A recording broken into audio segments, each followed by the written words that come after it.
Assalamualaikum warahmatullahi wabarakatuh. Hai, how are you? Apa kabar kawan-kawan sekalian? Mudah-mudahan dalam keadaan baik-baik saja.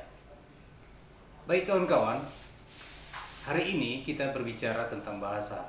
We will talk about language. And English is one of the most interest language in the world. English to be number one language in the world. Bahasa Inggris menjadi bahasa nomor satu di dunia. As we know, our language, bahasa Indonesia, seperti kita ketahui bahwa bahasa kita, bahasa Indonesia yang berasal dari bahasa Melayu, memiliki ciri khas yang menjadikannya unik. Every language is unique. Setiap bahasa adalah unik, termasuk bahasa Indonesia sendiri. Bahasa Indonesia ini berbeda dengan bahasa-bahasa yang lain. Dan karena kita belajar tentang bahasa Inggris, maka bahasa Inggris juga adalah bahasa yang unik. English is unique, same as human being. Every human being is unique. Setiap manusia adalah unik. Begitu juga bahasa. Seperti kita ketahui bahwa bahasa Indonesia memiliki kosakata yang lebih kurang 2.500 itu berasal dari kosakata bahasa Arab. Jadi banyak istilah-istilah atau terminologi yang bisa kita dengarkan atau kita sampaikan atau kita bahasakan setiap hari itu adalah terminologi yang berasal dari bahasa lain. Ya, begitu juga dalam bahasa Inggris ada yang dikenal dengan istilah borrowing. Borrowing itu adalah meminjam istilah-istilah dari bahasa-bahasa yang lain. Mungkin kawan-kawan pernah mendengar istilah pizza, makanan yang berasal dari Italia.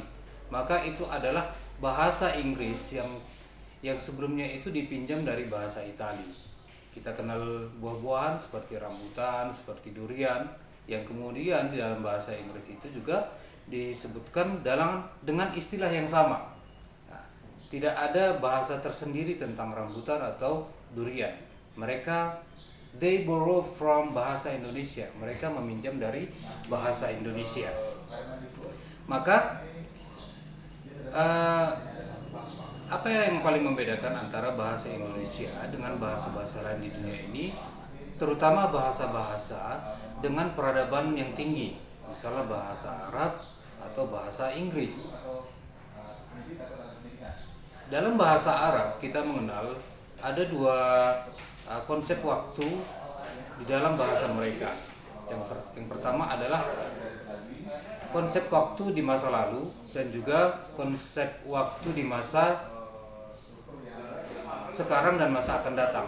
Maka konsep waktu di masa lalu itu dia tersendiri, kemudian konsep waktu dalam masa saat ini dan masa yang akan datang itu memiliki konsep waktu yang tersendiri. Maka ada dua konsep waktu di dalam bahasa Arab. Tetapi di dalam bahasa Inggris ada 16 konsep waktu yang kemudian kita kenal dengan istilah tenses. There are 16 tenses in English. Ada 16 tenses di dalam bahasa Inggris, yang artinya ada 16 konsep waktu di dalam bahasa Inggris. Nah, pertanyaannya, ada berapa konsep waktu di dalam bahasa Inggris yang kemudian diimplementasikan dalam bahasa mereka sendiri, yang kemudian diimplementasikan dalam bahasa kita sehari-hari? Ini menjadi pertanyaan penting. Setelah saya tanya beberapa kawan, saya tanya juga beberapa siswa, dan setiap saya masuk ke dalam kelas juga saya tanya. Dan akhirnya kami sama-sama mendapatkan kesimpulan bahwa there is no time concept in bahasa Indonesia, bahwa tidak ada konsep waktu di dalam bahasa Indonesia. Seandainya kita menyebutkan kata makan, makan pagi, makan siang, makan malam, makan sekarang, makan tadi siang, atau makan nanti malam, semuanya kita sebutkan dengan istilah makan. Semuanya kita sebutkan dengan istilah atau terminologi makan. Tapi di dalam bahasa Inggris semuanya berbeda. Makan sekarang kita sebut eat. Saya sedang makan, I am eating. Ada akhiran ing di sana. Saya makan tadi siang atau tadi pagi, I ate. Saya akan makan nanti malam, I will eat. Artinya di dalam kata kerjanya itu terjadi perubahan. Karena di dalam bahasa mereka sebagai bahasa nomor 1 di dunia, kata kerja itu sesuai dengan konsep waktu, kapan dia dilakukan, termasuk makan. Nah, pertanyaannya adalah, kesimpulannya adalah tidak ada waktu bagi orang Indonesia. Tidak ada waktu bagi orang Indonesia. Bagi orang Barat, terutama bagi orang Britania Raya, Inggris Raya, Inggris, kemudian Skotlandia, Irlandia Utara dan Selatan, dan negara-negara di Britania Raya, mereka sangat menjunjung tinggi konsep waktu.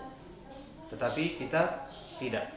Itulah yang kemudian membedakan kita, atau membedakan peradaban kita yang sedemikian lebih terbelakang dibandingkan mereka.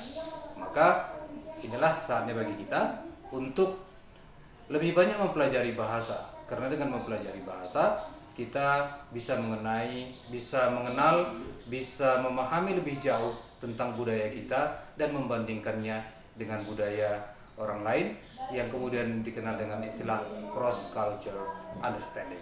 Thank you.